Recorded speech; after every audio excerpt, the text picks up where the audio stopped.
My name is Comrade Emeka Emerole, your own comrade. I want to talk about why unions go on strike. Why do unions go on strike? And why do labor centers call for strike? I said it before you hear strike, some negotiations has not been reached.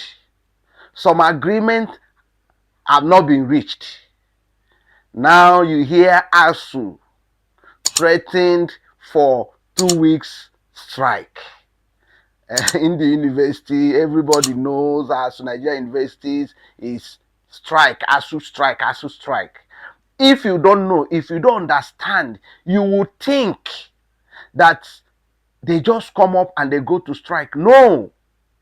Before the strike, you hear them negotiate, call for government, call for organizations, call them, let's negotiate, let's talk, let's deal on this. But the people will keep, quiet. Sometimes they agree, they negotiate, it doesn't work. So there are so many reasons unions go on strike. And one of them is when negotiations are not reached, when there are no compromise, when there are no agreements, when the two parties fail to agree on one thing. Then you drag. Some mediations will come, it will fall apart before you talk of strike.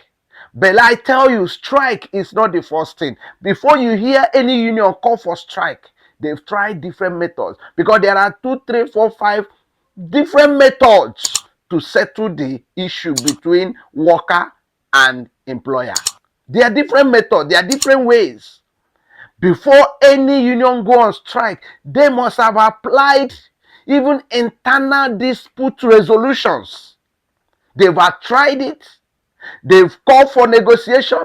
They've called meetings. They've written letters. There have been correspondences. Yet it failed before you hear strike. Strike, for those that think that strike is just, they call. No. Before you hear strike, they must have written to federal government, like in the case of ASU. They must have written to federal government. They must have written to bodies. They must have written to National Assembly. They must have done 1 or 2 things before. Strike is like, we don't have any other option again. Let's use our last line. Let's use the last thing we have. It's not the first thing they do. Yes, strike is never the first thing. And for every union, I say it now, strike should not be the first thing you do. Try negotiations.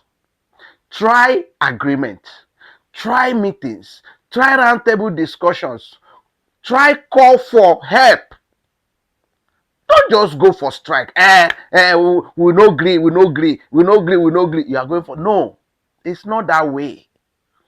I want us to know, and I want you to know, that strike is never the first thing. When a union, when an organization fail to do what they're supposed to do, the workers there will call for agreement, call for negotiation, write letters, and when they fail, then you can be assured that they will use the last thing they know to do. They won't work. They call for protest, they call for strike. But I tell you, it's not the first thing. It's not. Just like in the case of e-hailing drivers, AUATON, they've tried to write letter, they've tried to negotiate, they've tried to shout. It's not the day they call for strike now, you won't know that for years these people have been shouting, they've been crying, but nobody wants to hear, nobody listens. But strike is the last resort in every union. Strike is the last resort for NLC, for TUC. Strike is the last thing. Even before a union will go for strike, sometimes the Ministry of Labor will try to settle, the Nigerian Labour Congress will try to settle, the trade union will try to settle. Many people will be involved. Many people will be engaged. Many people will get into it to see how they can settle it. But when all these settlements fall apart, strike is imminent. Strike is not the first thing. So don't think they just get up and do strike. No. Things have happened. Things have happened. Negotiations have behind closed doors, behind where public cannot see. So many things have happened. But when the going gets tough, they take it to the street. They take it to the public and say, after all, we are workers and there is dignity and honor in what we do. Give us what we want. I remember my humble self, Comrade Emeka Emerole.